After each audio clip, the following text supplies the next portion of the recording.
Kalladka Shriram ವಿದ್ಯಾಕೇಂದ್ರದಲ್ಲಿ December 9ರಂದು ಸಂಜೆಯಿಂದ ರಾತ್ರಿಯವರೆಗೆ 3316 ವಿದ್ಯಾರ್ಥಿಗಳಿಂದ ಹೊನಲು ಬೆಳಕಿನ ಕ್ರೀಡಾಕೂಟ ನಡೆಯಲಿದ್ದು ಕೇಂದ್ರ ಕೌಶಲಾಭಿವೃದ್ಧಿ ಸಚಿವ ಅನಂತಕುಮಾರ್ ಹೆಗಡೆ ಸಹಿತ ಹಲವು ಗಣ್ಯರು ಪಾಲ್ಗೊಳ್ಳಲಿದ್ದಾರೆ.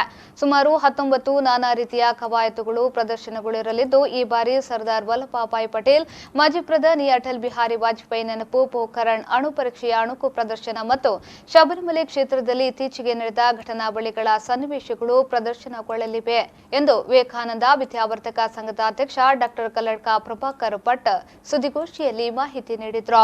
ಸುಮಾರು 30ಕ್ಕೂ ಅಧಿಕ ವರ್ಷಗಳಿಂದ ವಿದ್ಯಾಕೇಂದ್ರ ಕಾರ್ಯಾಚರಿಸುತ್ತಿದ್ದು ಗುರುಕುಲ ಮಾದರಿಯ ವಿದ್ಯಾಭ್ಯಾಸ, ಭಾರತೀಯ ಸಂಸ್ಕೃತಿಯೊಂದಿಗಿನ ಸಂಸ್ಕಾರವನ್ನ, ಕೌಶಲ್ಯಯುಕ್ತ ವಿದ್ಯಾಭ್ಯಾಸ ಮತ್ತು ಜಗತ್ತನ್ನು ಎದುರಿಸುವ ಧೈರ್ಯವನ್ನು ಒದಗಿಸುವ ಪ್ರೇರಣೆಯನ್ನ ವಿದ್ಯಾಸಂಸ್ಥೆ ನೀಡುತ್ತಿದೆ ಎಂದು ಅವರು ಹೇಳಿದರು. ಸಂಸ್ಕಾರಗಳನ್ನು ಕೊಡುವಂತಹ ಮುಖ್ಯ ಉದ್ದೇಶ